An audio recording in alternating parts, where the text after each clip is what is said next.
Profit में मैं तुम्हें भी प्रॉफिट दूंगी, और वो प्रॉफिट लगभग इतना होगा कि तुम अपना एक घर खरीद सकोगे। गावहान जो कि एक बहुत ही छोटे घराने से ताल्लुक रखता था, वो अभी तक रेंट पर रहता था। ये सारी बात सुनकर उसके भी दिल में लालच आ जाता है। हालांकि वो भी जंग की तरह एक ईमानदार ऑफिसर था, पर अपनी मजबूरियों को देखते हुए वो ली की बात मान जाता है। अब गावहान जैसे ही जंग के पास आता है तो जंग बहुत ज्यादा गुस्से में उससे मिलता है।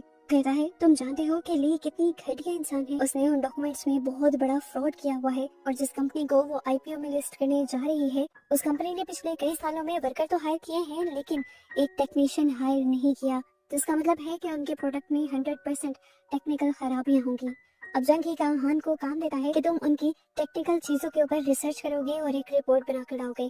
गावहान अभी भी दिल लगाकर काम करता है, और कुछ अरसे के लिए तो ऐसा ही मालूम होता है कि जैसे गावहान के दिल में तो वो लालच रही ही नहीं जो ली ने उसके अंदर डाली थी।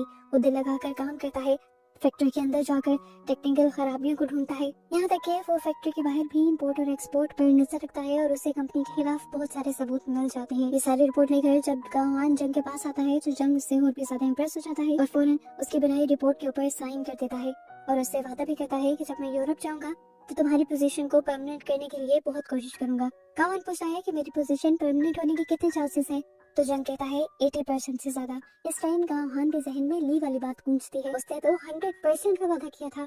अब लालच उसके दिल में दोबारा घर कर जाती है, और यहाँ हमें ट्विस्ट पता चलता है कि गावहान ने उस रिपोर्ट के साथ साथ एक दूसरी कंपनी की भी फाइनेंशियल रिपोर्ट पर साइन दे दिए थे। जंग के एतबार का फायदा उठाते हुए और वो फाइल को लेकर ली के पास चला जाता है, और ली को वो फाइल दिखाते हुए एक और फाइल भी थमा देता है जिस पर उसकी जॉब के परमानेंट होने के बारे में कॉन्ट्रैक्ट था।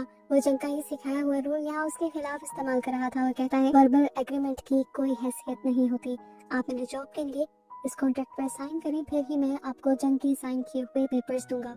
अब ली अपने कॉन्ट्रैक्ट के मुताबिक गावहान को लेकर उस दिन एसए कंपनी चली जाती है, जिसकी गड़बड़ी के बारे में खुद गावहान ने रिसर्च की थी, और ली ने जंग के झूठे साइन लिए थे उस कंपनी की रिपोर्ट पर। वहां जाकर ली और गावहान जब उस कॉन्ट्रैक्ट को साइन करने ही वाले होते हैं तो गावहान उस कंपनी के ऑनर के सामने एक और फाइल रख देता है जिसमें उस कंपनी के सारे कच्चे चिट्ठे थे। वो सारे धोखे इस फाइल में लिखे हुए थे जिसके बारे में उसने खुद इन्फॉर्मेशन ली थी। इस फाइल को देखकर उस कंपनी के ऑनर के तो तोते उड़ जाते हैं। उसे लगता है कि अब ये कॉन्ट्रैक्ट नहीं होगा, और यहाँ गावहान का हमें इससे भी ज्यादा घनावना और लालची चेहरा नजर आता है।